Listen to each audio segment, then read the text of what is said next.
Chers amis Noachid, bonjour. Nous arrivons cette semaine dans la paracha Acharemot, Kedoshim, encore deux parachas comme la semaine dernière avec la paracha Tazria et Metzora. Nous retrouvons dans cette paracha une promesse. Hachem fait une promesse à double sens au Bnei Israël, leur disant que vous allez rentrer dans la terre d'Israël, mais attention, il y avait des transgressions qui étaient commises par les autres nations, notamment par les Égyptiens et les Cananéens.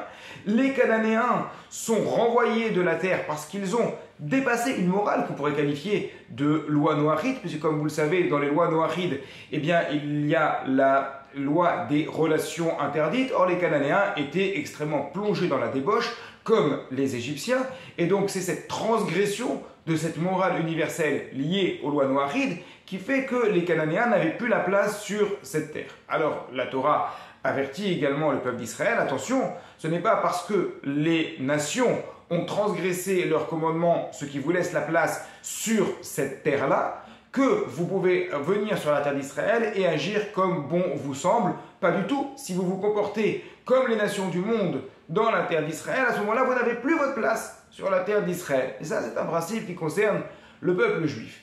En revanche, en ce qui concerne les nations du monde et les Bnei Noach, on peut constater finalement que cette déportation de la terre d'une terre n'est pas quelque chose d'exclusif au peuple juif.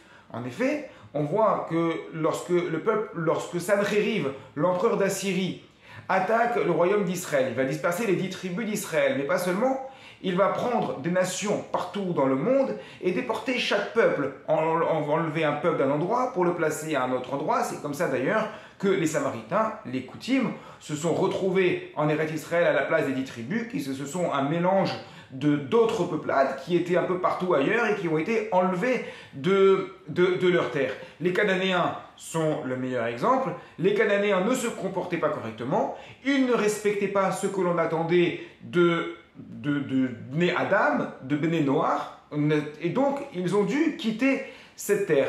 On voit donc ici que c'est un principe finalement général qui ne concerne pas que le peuple d'Israël. Le Ramban, dans son commentaire sur notre paracha Acharemot, rappelle quelque chose de bien connu qui vient, je pense, du Zohar, comme quoi chaque nation est liée à un ange tutélaire, la nation d'Israël étant liée directement à Akadosh Baruch Hu. Akadosh Baruch Hu a donc les yeux rivés sur la terre d'Israël du matin jusqu'au soir, comme en témoigne la Torah, mais en ce qui concerne les autres terres, chaque terre répond à un ange tutélaire. Un ange, un malach, un chaliar, c'est-à-dire un représentant de Dieu.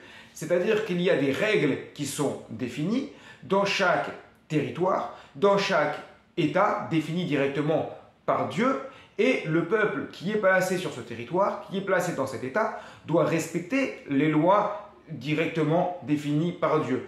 De la même manière que pour le peuple d'Israël, le non-respect de ces lois entraîne le renvoi de la terre, bien que ça ne se fasse pas forcément directement au jour le jour, eh bien il en va de même finalement pour les nations, comme on le voit avec les Cananéens, mais comme on le voit également avec toutes les nations déportées par Sancheriv à cette époque-là. C'est-à-dire qu'un territoire n'est jamais défini complètement à un peuple. Et c'est un verset qu'on a tendance à oublier, mais qui est très important, qui lie à Haaretz, car c'est à moi qu'appartient la terre. Et Akadosh Baruch Hu se prononce ainsi dans les Tehillim, la terre m'appartient.